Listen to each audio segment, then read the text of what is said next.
দর্শক, KTV news 24-এ আপনাদেরকে স্বাগতম। আপনাদের সঙ্গে সুজয় মজুমদার এই মুহূর্তে যুক্ত আছি রাজধানীর শাহবাগ থেকে, যেখানে কিন্তু আমরা আপনাদেরকে দেখানোর চেষ্টা করছি একদিকে সুপারিশপ্রাপ্ত শিক্ষক শিক্ষিকা রাস্তায় বসে আছেন, অন্যদিকে কিন্তু পুলিশ সদস্যরা তারা কিন্তু রাস্তা ব্যারিকেড দিয়ে আছেন, তাদেরকে কোথাও মুভ করতে দেওয়া হবে না সেই অনুপাতে আমরা কিন্তু সকাল থেকে পুলিশি অবস্থান দেখতে পাচ্ছি। এবং পুলিশ এবং যে শিক্ষক শিক্ষিকা আছেন সুপারিশপ্রাপ্ত তাদের মধ্যে একটি সংঘর্ষের ঘটনাও আমরা জানতে পেরেছি। আমরা তাদের কাছ থেকে জানার চেষ্টা করবো ঠিক কিছুক্ষণ আগে হঠাৎ কি হলো। ভাই কি বলবো, আজকে তো মানে 6 ফেব্রুয়ারি থেকে এখানে আসি। সোমবারে জলকামান আমাকে গোসল করাইছে।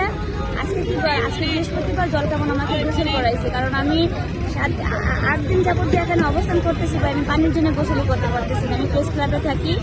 তো ভাই আমাদের প্রধান উপদেষ্টা তো নোবেল পুরস্কার প্রাপ্ত।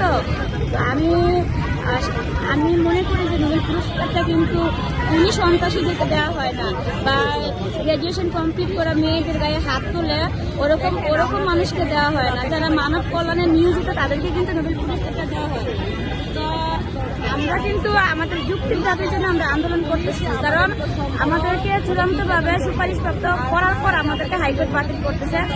আমাদের যতদিন না পর্যন্ত আমাদের নিয়োগ সম্পূর্ণ না করে ভাই ততদিন পর্যন্ত ভাই 1 সপ্তাহ গোসল করি না। ওই যে জলকামান সোমবারে গোসল করাইছে, আজকে জলকামান বৃহস্পতিবার গোসল করাইছে।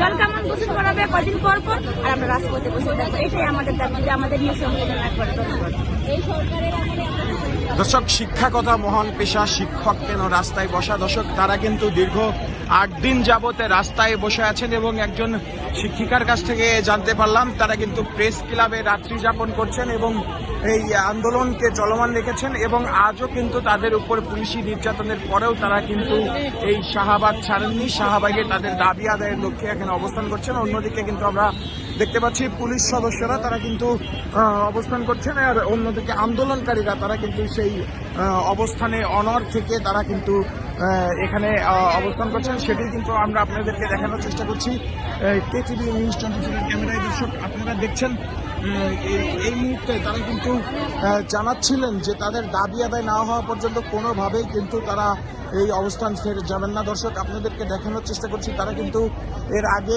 পুলিশের লাঠিচার্জ জলকামানের সম্মুখীন হয়ে পুনরায় এখানে আসেন এবং আজও কিন্তু তারা পুলিশি লাঠিচার্জের সম্মুখীন হয়ে তারা এখানে এসেছেন এবং তারা এখানে অবস্থান করছেন। তাদের স্লোগান আমরা একটু আপনাদেরকে শোনানোর চেষ্টা করবো।